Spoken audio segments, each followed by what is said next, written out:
What's up, guys? Welcome to Behind the Stream. I'm Jeremy. I'm Abby, and I'm coloring. And today we're talking about The Bachelor. The Bachelorette, actually, and the two new Bachelorettes. So controversial. We also had a ton of pop stars we can't wait to tell you about that came in studio. And the world's most awkward date story is coming up. You guys will not want to miss it. So Mary J. Blige was in studio this week. Unbelievable. Everyone was very excited. She looked gorgeous, and she was so shy and quiet and reserved and lovely. Completely classy, just a joy to be in the room with her. It really was. Like, she made everyone feel comfortable. It was like everyone felt like there is a major star here. But she wasn't just talking about her music. She was talking about her music on Empire. This past week, she was there. She's now on the Empire soundtrack. We're going nuts about Empire around here. We are. You're a huge fan. Tell me that funny story that you said about you started singing and she knew that you were singing her song? Well, yes. I had just watched the video for Can't Live Without You beforehand because Terrence Howard was in that video with her years ago. And so now, obviously, Terrence Howard is in Empire. She was reuniting with him. We had been watching it, came in studio, sat down, and just in an off-the-cuff moment, I was just kind of humming to myself, baby. I didn't do all that. I kind of alluded to it. Side note, he does that all the time without thinking. It doesn't surprise me. Just a hum. I just did like 3 or 4 notes, and she was like, "Is that Can't Be Without You?" And I was like, "Yes, it is, Mary J. Blige. You know your song so well." You had a moment with Mary J, and she does know her song so well. She knows it backwards and forwards, so I'm so glad you got to have that moment. What's your favorite Mary J. Blige song? Let us know in the comments. I want to talk about The Bachelor and the new show, The Bachelorette. What did you guys think of who Chris Soules chose? This woman right here, the one and only Whitney. She won. She takes the cake. To me, the whole thing was sort of skewed because so much depended on what woman would move to Iowa with him. That was a major factor. That should have been the only factor.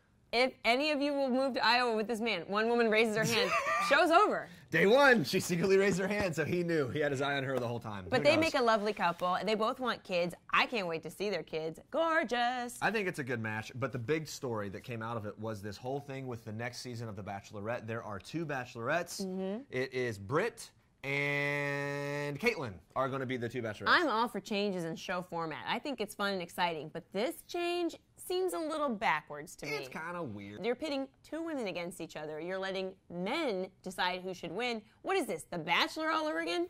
How many more Bachelorettes are we going to add till it looks exactly like the show it started as? What is it, a dating competition show? Look, don't get sassy and sarcastic on me. There are plenty of celebrities that tweeted about how they think it is unfair, and I am a pseudo-celebrity that agrees.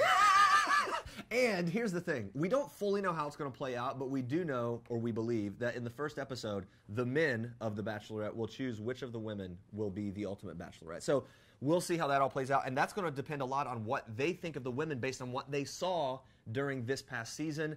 My vote is for Caitlyn, to be honest. I don't care who gets picked. They're both lovely young women. I think the only way to rectify this is to have the men that are voting be topless and be led by leashes by the other women. Honestly, wouldn't be surprised. All right, guys, so speaking of The Bachelor and The Bachelorette, we are on Awkward Date Watch today, and our producer, Sarah. Come on in, Sarah. We're doing an SNL Weekend Update We just heard the everyone. funniest story I've ever heard in a long time. Can you tell us what happened to you on your date? So, I was out to dinner on a date. It was going very well. He was very nice. First date. Such a gentleman. Second date. Second date. We got drinks, then we got dinner. So I was a little nervous because it was like a real adult date, getting dinner. I had to be on my best behavior. So we're talking. I don't know how it got brought up, but religion got brought up. Not good. Always uncomfortable if you don't know someone. Not good early. Not good early. Yeah, I was like, this is too soon. This is too soon. I felt really weird. So I just said, can we talk about something else? I feel kind of weird right now. And then I think my uncomfortableness passed on to him. He was like, oh, okay. Yeah, I was enjoying this. Yeah, he was very nice, though. He was like, of course, yeah.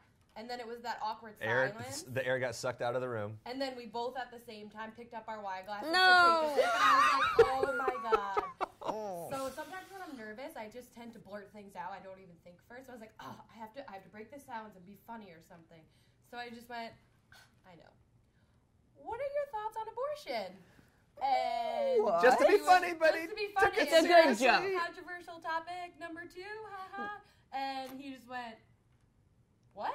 Oh. Fail. And I was like, I'm totally kidding. He's got to know that you're joking. That was a joke. And he was like, I mean, okay. And I was like, I don't want to know your thoughts on abortion.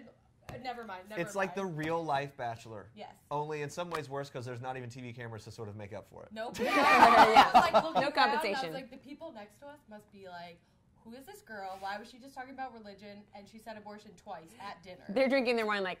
Yeah. And did you ever recover from that? Or was We it did. Okay. It turned into a very nice date, but Yay. that You could come was back. like, oh my god. This has been your People Now Behind the Stream awkward date night. Awkward date. Have a great weekend.